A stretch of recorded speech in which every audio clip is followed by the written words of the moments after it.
Welcome, ladies and gentlemen, to the third and final lecture in a series of lectures in which our 9-month fellows share with us a part of the research that they've been undertaking here at the British School at Rome over the last year. Very great pleasure, a privilege and a joy for me to welcome Dr. Zoe Cormack back to the British School at Rome, a triumphal homecoming, as Zoe was ruthlessly snatched from us a couple of months sooner than anticipated to embark on an incredibly prestigious Leverhulme Trust Award in which she's continuing the work which she developed here at the British School at Rome. Dr. Cormack achieved a first-class degree in anthropology from University College London and was awarded her doctorate from Durham University on landscapes, history and memory in South Sudan, making it, by my albeit brief calculations, the first ever humanities PhD on South Sudan to cross the line since it gained independent status as a nation. Zoe is one of the rare scholars to have held more than one awards with more than one BIRI, formerly BASIS, British Academy-sponsored institutes abroad, also being an award holder at the British Institute in Eastern Africa. She's full of ideas, and her ideas can be found in ink in many prominent journals, including publications in the Journal of the International African Institute and the Journal of East African Studies, to pick out a couple. The immense contribution made by Zoe's current work on 19th century collections of South Sudanese material culture in Italy takes a number of important guises. Italy, as I'm sure we will hear, is the richest repository of South Sudanese cultural heritage in continental Europe, and we need brilliant scholars like Zoe to work on this incredibly important material. Zoe is, as we will find out, also a deep archival scholar, and her results are turning up important information on how these collections were procured, as well as developing a more balanced and richer picture of South Sudan's past than the one that was formed by the racist pseudo-science and categorization of the Victorian era. In addition, I would like to point out that one of the reasons I keep a close eye on Zoe's work is I believe she demonstrates how the humanities can have a relevant voice in contemporary contexts. And Zoe has won a very, very prestigious AHRC Gateway to Research grant, in which she's creating a network which connects these dispersed African collections back to South Sudanese communities, both demonstrating the academic significance of such collections in their home context, but also the potential for developing more inclusive understandings of South Sudanese identity. Before handing over to Zoe, I would like to thank her very much on behalf of the whole of the British School at Rome for the exemplary contribution that you've made to life in this community. Thank you. Welcome back, and please everyone join me in extending a very warm welcome to our Rome Fellow 2016-17, Dr. Zoe Cormack.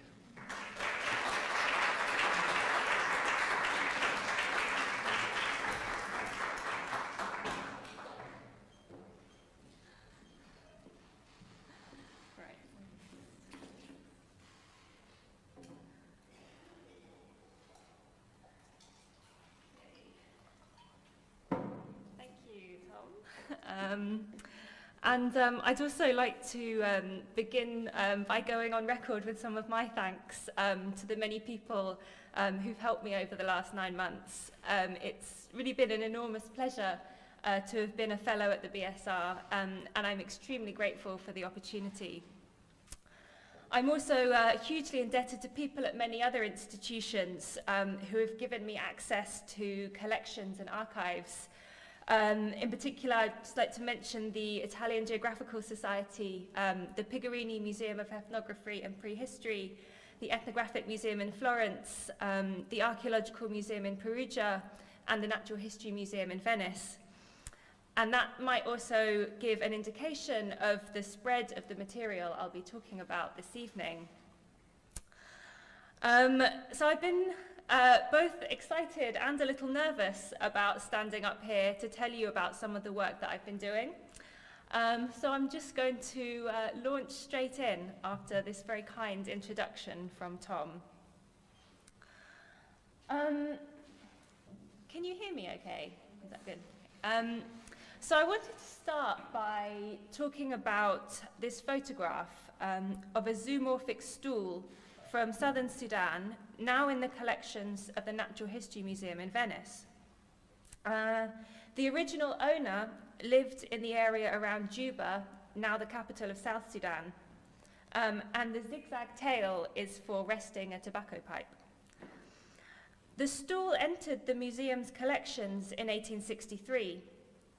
It was part of a donation from a Venetian explorer called Giovanni Miani, who had visited southern Sudan on an expedition sponsored by the Egyptian government and the French Geographical Society to explore the White Nile.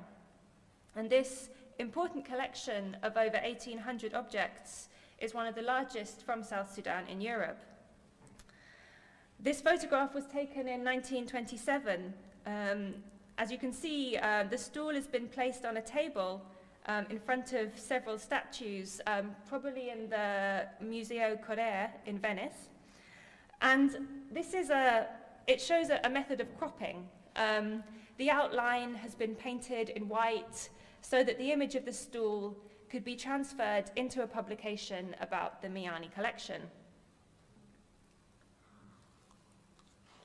And when I first saw this photograph in the archive of the Museum of Natural History, I found it striking on a visual level, but also because of what it appears to convey about African artifacts in Italian museums. Here is an object that seems radically different, cropped literally out of place and time. And today I want to complicate this image. Of course, in one sense, the objects that I will discuss, like this stool, are removed from other places and from other lives. The processes through which they arrived in a museum often remain obscure. But as I will show in this lecture, there are an intricate set of relationships and stories which can be unpicked to show how an object such as this arrives in Venice, and how these objects in turn illuminate the historical connections between the Italian peninsula and the continent of Africa. So before going much further, I should give you a quick sketch of the African material in Italian museums. There are African artworks and artifacts here that span from the 16th to the 20th century, from the Medici to Mussolini. And these objects entered museums through many different routes. Some were given as gifts from important African kingdoms. Many were brought by missionaries as early as the 17th century. Others brought as ethnographic collections and trophies by explorers and travelers in the 19th century. And increasingly, in the 20th century, objects were assembled and displayed as the trophies of colonial conquest. And these objects can be seen in museums in Rome, including the Vatican Ethnographic Museum and the Pigarini Museum of Ethnography and Prehistory in Eur, but also in smaller regional museums across the country. And as Tom said in his introduction, I was sort of drawn to the BSR into Italy through my work in South Sudan, because actually the South Sudanese collections in Italy are, among the very richest in Europe. But I want to kind of broaden the talk out a bit from focusing on South Sudan this evening. And I have several objectives. I want to give you a sense of the incredible richness of this material, which is not usually given a prominent place in the Italian museum landscape.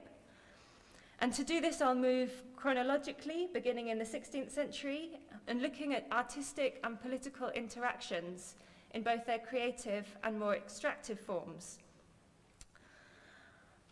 I also want to tell you about some new findings. My research at the BSR has, as I've said, been focused on ethnographic collections made in southern Sudan in the 19th century. And I'm going to focus on a couple of these collections, looking at how they were formed and how they first entered museums. Because it was, maybe surprisingly, actually South Sudanese, not as we might think, maybe Eritrean or Somali objects, that made up the first major African acquisitions in many Italian museums. And I'm then going to follow these collections forward and trace how the display of African artifacts took on new meanings through the 20th century and in the context and aftermath of the 1936 invasion of Ethiopia.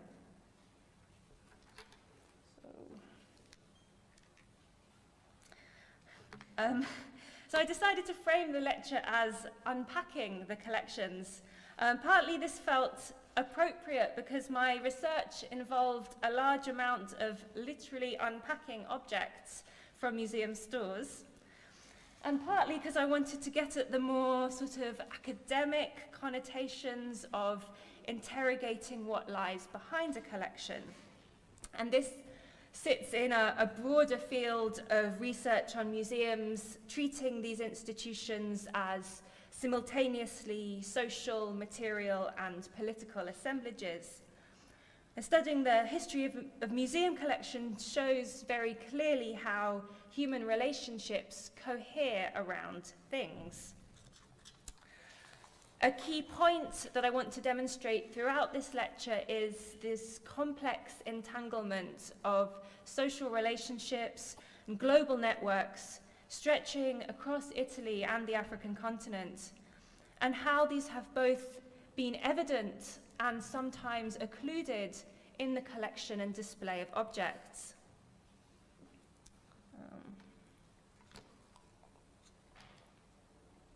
So, what better place to start than the beginning?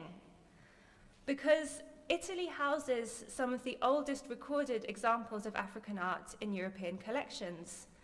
And this is in itself an exciting prospect for any study of African museum collections.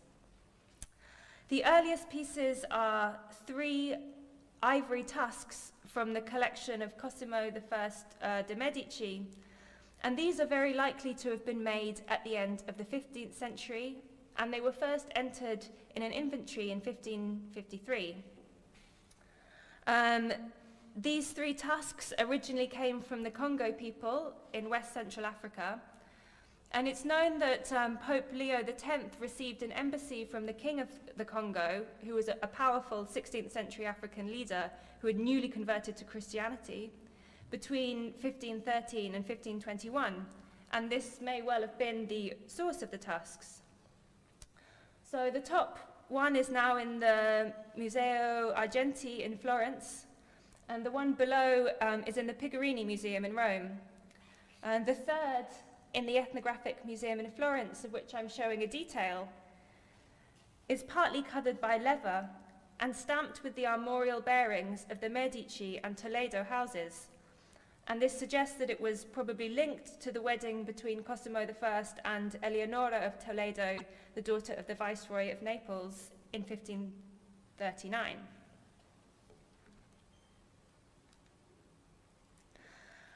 And there are other important early African works in Italy from the mid-17th century in Milan, Bologna, and the collection of the Jesuit Museum Carceriano, I'm never quite sure how to pronounce that, so I hope that's right, which became the nucleus of the Pigarini Museum. And this fantastic salt cellar on the left and detail in the center, which depicts an execution, is in the Pigarini. And this tusk with engraved hunting scenes is in the Armory Museum in Turin. And there's a very similar one in the Pigarini from the Kircher collection. So, as the exotic possessions of the rich and powerful, these objects conveyed elite and global connections. And these pieces have been identified as an artistic group called Afro-Portuguese ivories because of their very distinctive blending of European and African arts. So they draw their fundamental form and some of their designs from African traditions, but many aspects of their motifs are European in origin.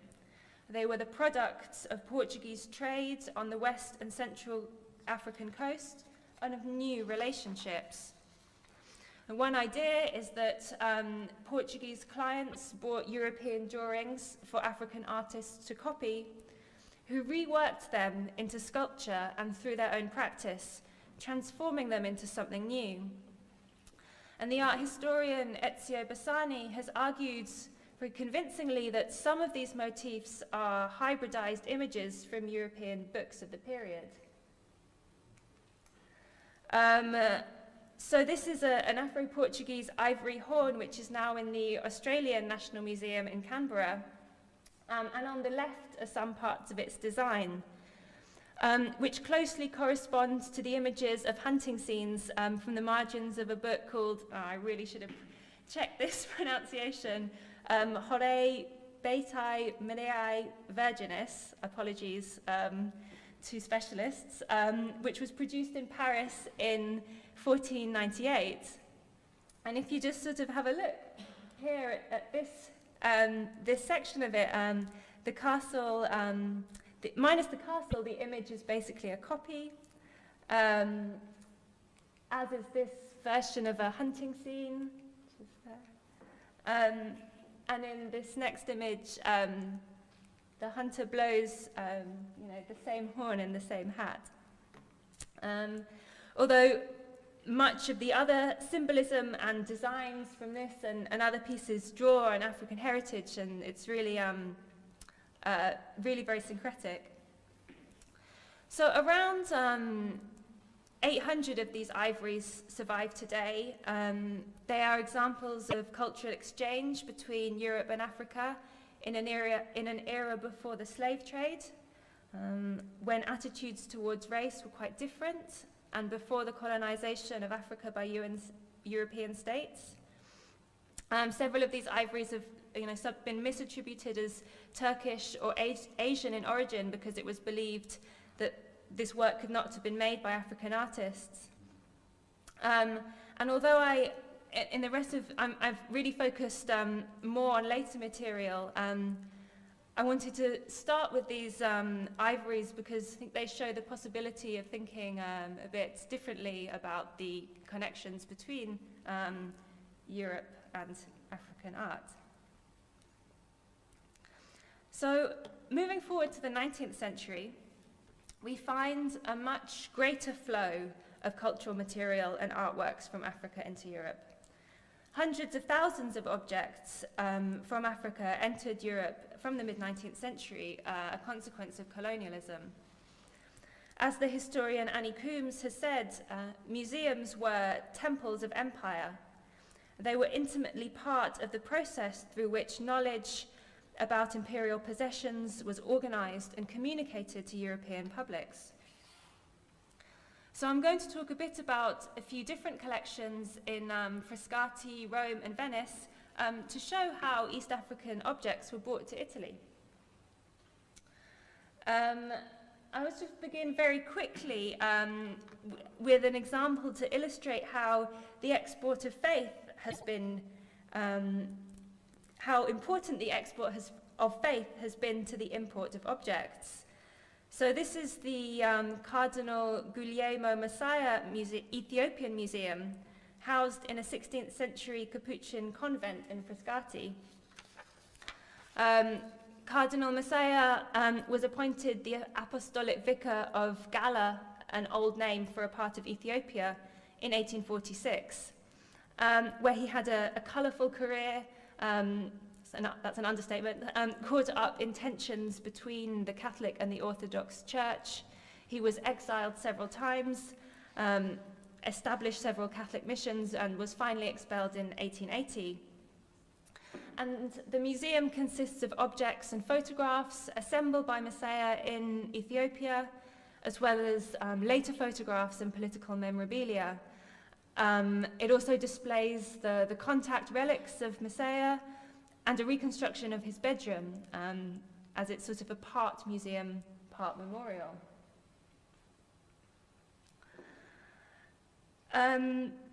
So to move to perhaps a more sort of to another sort of example, in 1883, the newly established ethnographic museum in Rome made its first major African acquisition.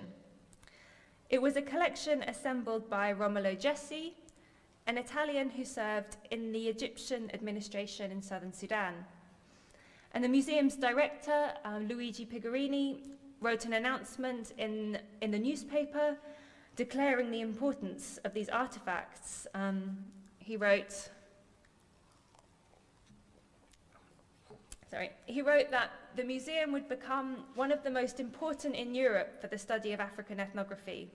The objects, more than 600, are extremely rare and represent the whole of the household, military and religious effects of the indigenous people living in the region of the equatorial lakes and the Upper Nile. Some appear in Europe, possibly for the first time. And I want to take you behind the story of this collection and its acquisition, which you can see part of at the moment on display in the Pigarini Museum in EUR. So Romolo Gessi was born in 1831. He was the son of an Italian diplomat in Constantinople, and he worked as an interpreter for the British Army in the Crimean War, where he met Charles Gordon, a British soldier and administrator. Gordon later became the governor of Sudan and appointed his friend Gessi as the governor of Bahr Ghazal, one of the southern provinces, between 1874 and 1881. South Sudan at this time was part of Egypt. In 1821, Egypt invaded Sudan. In 1820, Egypt invaded Sudan, and in 1839, the Egyptian government sent a flotilla through the swamps of the Upper Nile to present-day Juba. This had never been achieved before. The waterways of the Upper Nile are so narrow and entangled with reeds that previous attempts had been abandoned. And this is just a picture to give you a sense of the ecology. So also some readings of Seneca's Natural Questions and Pliny's Natural Histories suggest that the Roman Emperor Nero sent centurions up the White Nile to try and understand the Nile's flood, but they turned back just a few hundred miles south of Khartoum because they were unable to navigate the swamp. Following these expeditions and the incorporation of southern Sudan into Egypt, a particularly predatory form of commerce developed, based initially on ivory, but by the 1860s, most profits were in enslaved people, who were sold either in Khartoum or Egypt. And Gordon had been appointed Governor General of Sudan, ostensibly to bring this slave trade under control and reassert government authority in the south. And that is what he sent Gessi to do.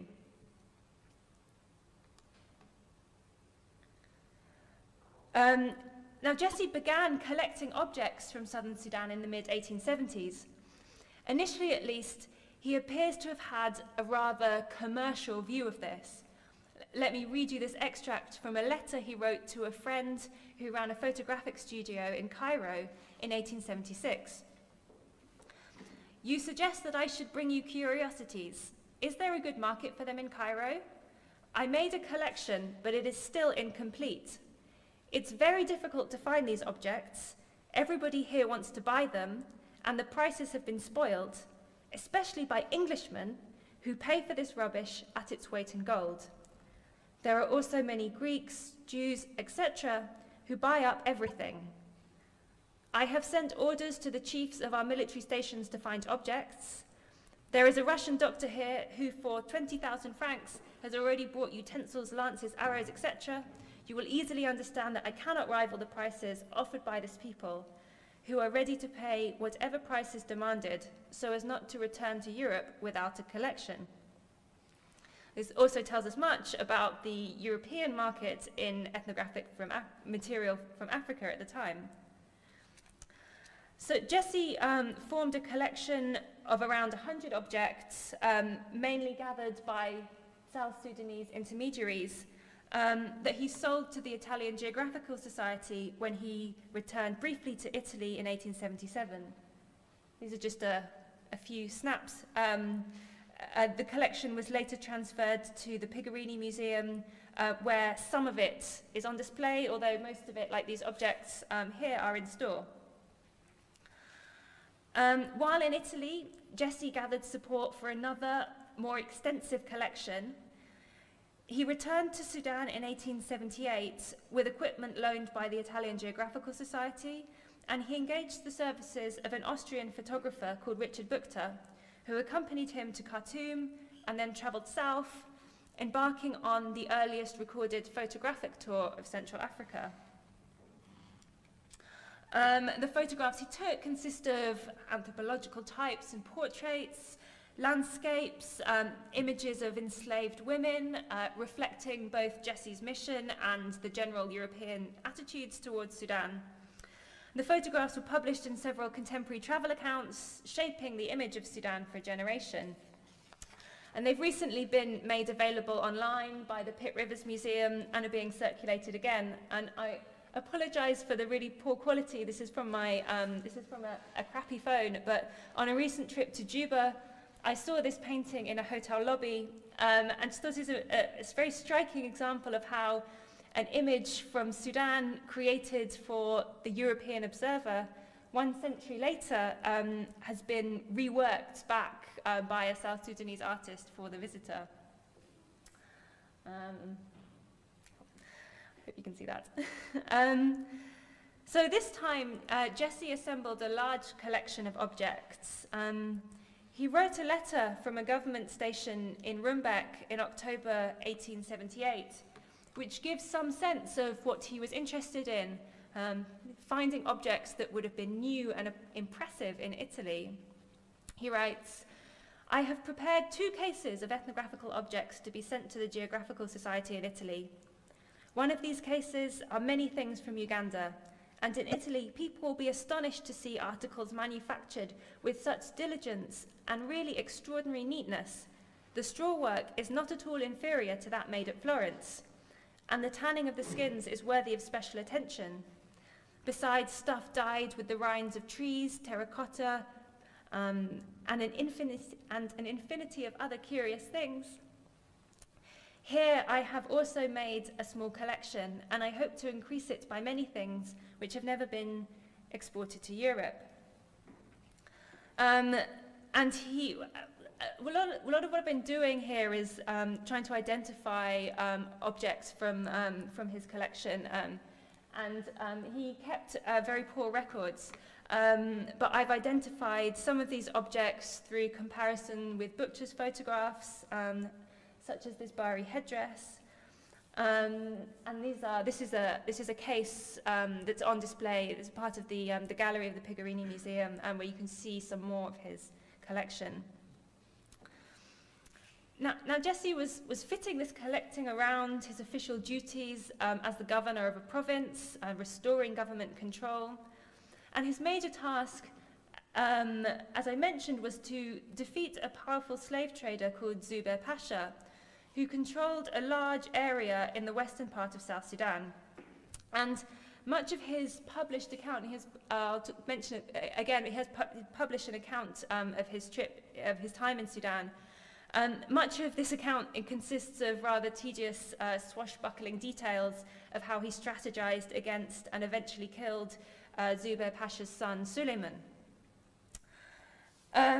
And following the defeat of Suleiman, Jesse received tokens of allegiance from several local chiefs, which entered his his ethnographic collection, and he remained in southern Sudan for another 18 months, acquiring more objects. Now, Jesse died at Suez on his return to Italy. His boat got stuck in reeds coming down the Nile to Khartoum, and he contracted an illness, probably malaria.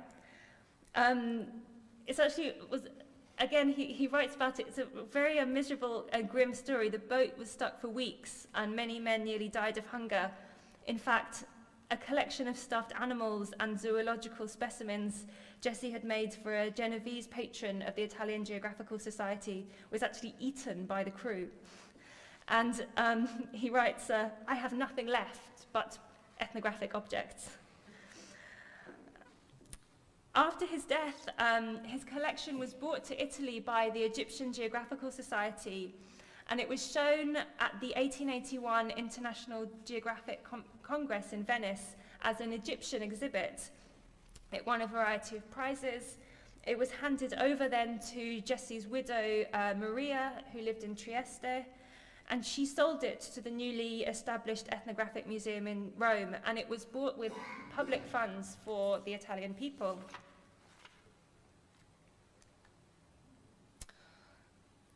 Now, one kind of extra thing about this is Maria wrote to Pigarini, the director of the museum, that Jesse's lawyer in Cairo, had possession of a sword belonging to Suleiman, the slave trader that Jesse had killed in southern Sudan. Jesse took a large trophy from Suleiman after his death, which Bukta photographed. It included flags and other weapons, which also fed into the ethnographic collection. And after this, Jesse's lawyer sent the sword to Rome by courier to be united with the rest of the collection. Although then, several years later, this sword, along with several of Suleiman's flags, was transferred to the Archaeological Museum in Parma. The sword was then transferred again to the Civic Museum in Reggio Emilia, where earlier this year, with help from the BSR permissions officer, Stefania Pitolini, I was able to track it down, and this was a photograph sent to me by the director of the museum. I think what's interesting about this is that the trophy from Suleiman is an obvious symbol of Jesse's achievements against the slave trade, but they appear to have been of little interest to the museum. And this is in stark contrast to an exhibition that was held in London in 1890 in honor of Henry Morton Stanley's exhibition to rescue Emin Pasha, another European official who worked in the Egyptian administration of Sudan. And in this London exhibit, there was a major focus on the slave trade, which represented Britain as a major combatant of Arab slavery in Sudan. This was politically expedient, of course. It served as a justification for the British colonial project, which was well underway by that time. And we don't seem to see this in the Italian case, at least not until several decades later.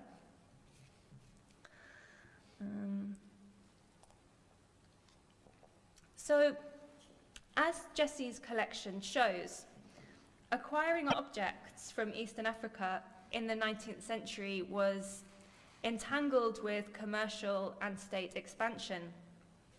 And it became very clear during my research that collecting was facilitated or backed up in many cases by the threat of force, either the force of the government or of commercial companies that the men who made these collections were dependent on in order to travel. And I want to explore this a bit more through a discussion of Giovanni Miani's collection in Venice, which I mentioned at the beginning of the lecture. This is the Miani Gallery in the Natural History Museum. In 2004, the collection was restored and put back very closely to its original 19th century arrangement. And I want to talk specifically about the objects in the Mahdi case. The Mahdi are an ethnic group who live across the border between South Sudan and Uganda. And Miani gives a detailed description of how he acquired these objects. He accompanied a trading company looking for new sources of ivory through a Mahdi-speaking area in 1860. And these trading missions were often very violent affairs. In his published account, he writes about meeting a Mahdi leader, and he says, if you look at the image, keep your eye on the slide while I read this. I came before the king of the Mahdi to offer him gifts, but he was indifferent to everything. He had an iron crown on his head like the ancient Spartans, an ebony disc surrounded by copper, decorated from top to bottom with 18 cowrie shells. The belt was also laced with these shells that, among the Africans, are used for coins, and various old green Venetian beads, as you might see. He had a fabulous fabric wrap, a snakeskin-covered bow. The warriors around him had ironclad implements. They carried large oval shields made from elephant skin. Their spears were longer than our bayonets. Only the king was wearing sandals on his feet, and all of these spoils are seen in my collection. And these objects are indeed clearly in the case. A few pages later, Miani explains how he got them, basically, that they returned to the village, that there was a misunderstanding and an altercation between the king and the traders, and a fight broke out during which the soldiers burnt the village. The king was killed, its inhabitants fled, and Miani then writes that the soldiers took from the villages, quote, many musical instruments, for they knew that I wanted to make a collection. And then at the end of the book, just in case there was any doubt, he writes, it was only possible to obtain these objects after the war with the Mahdi in which the king was killed. He then goes on to say that in the aftermath of this attack, he lit a cigar from the embers of the burning house, surveyed the scene, and felt like Nero. An obvious allusion to the story of the Emperor Nero watching as Rome burnt, and an interesting precursor to the way that Mussolini famously used the Roman past for his own image and as a way of demonstrating a predestination to Italian colonialism in Africa.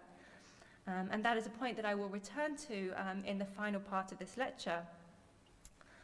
But before moving to that part, I want to reflect on the position of the creators of these objects in my narrative. Given the violent context, it may be easy to give the impression that the South Sudanese were voiceless victims in this story, but I think it would be wrong to do that. And one of the things that we can also see in these collections, and one of the things I've been working on a lot here at the BSR, is evidence for how South Sudanese artistic practice was responding to and also commenting on new forms of trade and changing political dynamics. And if we return to the pendant of the Mahdi king on the left in Miani's collection, there is another almost identical item in the Welt Museum in Vienna in Emin Pasha's collection, acquired 20 years later from exactly the same area. But the second example has a bullet casing incorporated into its design, which you can see right at the bottom of the pendant. We know from Miani's accounts that this was worn by an important person. It was a prestigious object. And I think we can read the inclusion of a bullet as a way of drawing on and mediating new symbols of power and authority.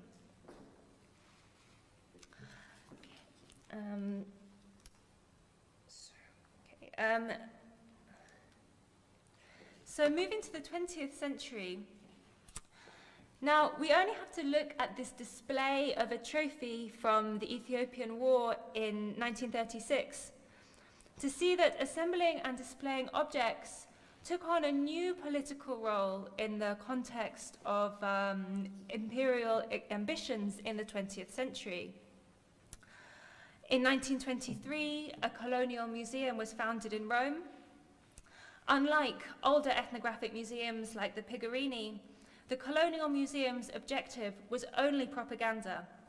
There was no sense that these objects were to convey an understanding of African societies. It presented African artifacts solely as a backdrop for the deeds of Italian colonizers, and in fact, the ethnographic objects were not even catalogued.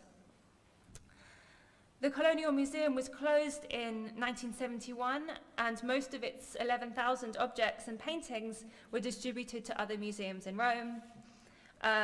Most of the ethnographic material went to the Pigarini. Weapons went to various military museums. The stuffed animals went to the Zoology Museum just up the road. And some paintings went to the National Gallery of Modern Art just next door. What I want to think about now is not only the way that objects from Italian colonies in Africa enter museum collections in new ways, but also existing 19th century collections and their protagonists became the focus of renewed attention from the 1930s. So Guglielmo Masaya, whose Ethiopian museum in Frascati, was reinterpreted as a pioneer of Italian rule in Ethiopia, and in 1939 a film about his life, directed by Goffredo Alessandrini, was shot on location in Ethiopia and won the Mussolini Cup for the best Italian film at the Venice Film Festival. In 1931, an anthropologist and racial theorist called Lidio Cipriani, who was a big supporter of the invasion of Ethiopia, embarked on a mission to find Miani's grave in northern Congo. Miani had died in Congo, to erect a headstone, and this was serialized in several editions of the Bulletin of the Italian Geographical Society. And new biographies of Romolo Gessi the travel accounts of Romolo Gessi were republished. This edition was published in 1930, and the cover represents him as a savior figure rescuing South Sudanese from slavery and depicting Africans in need of saving by European colonial projects. New biographies of Gessi were written. This one, published in 1937, presents him as the Garibaldi of Africa on account of his role in the Egyptian administration's rule of Sudan. And it also, interestingly, features a preface and appendix with photographs of his son Felice on a tour of the Horn of Africa, including a visit to Dogali, just months after the famous battle, whose Italian casualties are memorialized at Piazza Cinquecento in Rome. This picture is also perhaps an early example of disaster tourism. The book is actually dedicated to Gessi's grandson, who died in the Italo-Ethiopian War. So we've maybe seen new genealogies of intervention in East Africa being written. But it was not just biographies. The objects that were entangled with these life stories were also the subject of interest. And the most striking example of this is the inclusion of objects from all of the 19th century collections that I have studied into a fascist colonial exhibition in Naples in 1940 called the Exhibition of Italian Territories Overseas, or the Mostra Oltremare. And I want to talk a bit about this.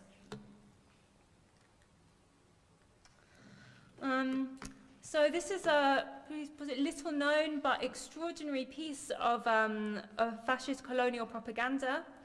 It was conceived after the invasion of Ethiopia and envisioned as, quote, the largest and most complete survey of the force of Italian expansion overseas from Caesar to Mussolini. And like other European colonial exhibitions, it aimed to celebrate colonial achievements and project the image of an important imperial power. It was planned at the same time as the better known, although never opened, Universal Exhibition in Rome. And Naples was considered a fitting venue because it was an important port linking Italy with the Mediterranean and Africa. However, just a month after opening, Italy entered World War II and the Mostra Ultramare was closed. So it had three parts. A historical section dealt with the history of imperialism from antiquity to 19th century to the fascist present. And this sort of ideal of an ancient predestination to these acts was clearly illustrated in the Mostra's official poster, which speaks for itself. There was also a production section carrying messages about the value and potential of empire, and a geographic section which contained a pavilion for each of Italy's overseas territories. The focus was on North and East Africa, but Albania was also represented. And museum objects from 19th century collections across Italy were sent to be exhibited in the historical section. And many new artifacts, and indeed people, were brought from East Africa. And the exhibition included model villages and several families from Ethiopia, Somalia, and Eritrea. When Italy entered the war, the exhibition was shut down. Many objects were lost. Even the East Africans were effectively interned in the exhibition, unable to return home until the Allied invasion of Naples, when they were moved to a former concentration camp, and it's not really clear what happened to them. It's a really awful story. Today, the exhibition grounds are under rehabilitation, and it's still possible to see some of the original installations and get a sense of what the exhibition was like and what it sought to convey. So this is what's called the Cubo d'Oro. It's all that remains of the old pavilion of East Africa. It was next to an artificial lake on which a replica of the medieval Ethiopian castle of Fascist was built. And it was next to this lake that the model villages were erected. And inside this Cubo d'Oro, there was a large globe representing the reach of the Italian Empire, and two walls were inscribed with lines from the Mussolini's May 1936 speech, The Proclamation of Empire. And on the other walls, two frescoes by a Neapolitan artist depicting Mussolini's triumph alongside the Roman triumph. And these are quite extraordinary. I visited the exhibition earlier in the year, and these extraordinary frescoes have survived. And this image of Mussolini on horseback was the inspiration for part of Triumphs and Laments, William Kentridge's ephemeral installation on the banks of the Tiber. And Kentridge also suggests in an interview that the tiny marks, I don't know whether you can see them, but there are kind of pock marks all over these frescoes, and he suggests that they're bullet holes. But there is another Roman connection right back here to the BSR, because Ward Perkins, the director of the BSR after World War II, also had a role with the monuments men who were charged with protecting arts and antiquities in Italy during the war. And he was assigned to the Mostra Ultramare, probably because he'd done research in Libya. And his files in the BSR archives include lists of objects sent to the exhibition from museums in Italy and Africa. And they show that many of these objects were, after the exhibition was closed, were transferred to the Colonial Museum in Rome and to the National Archaeological Museum in Naples. And these included ethnographic objects as well as antiquities from famous sites like Leptis Magna. So this has really just been one of the ways that being in Rome and being at the BSR has opened up connections and subjects that I had not imagined, and which I hope to continue exploring. And I'm going to finish there, so thank you very much for listening to me.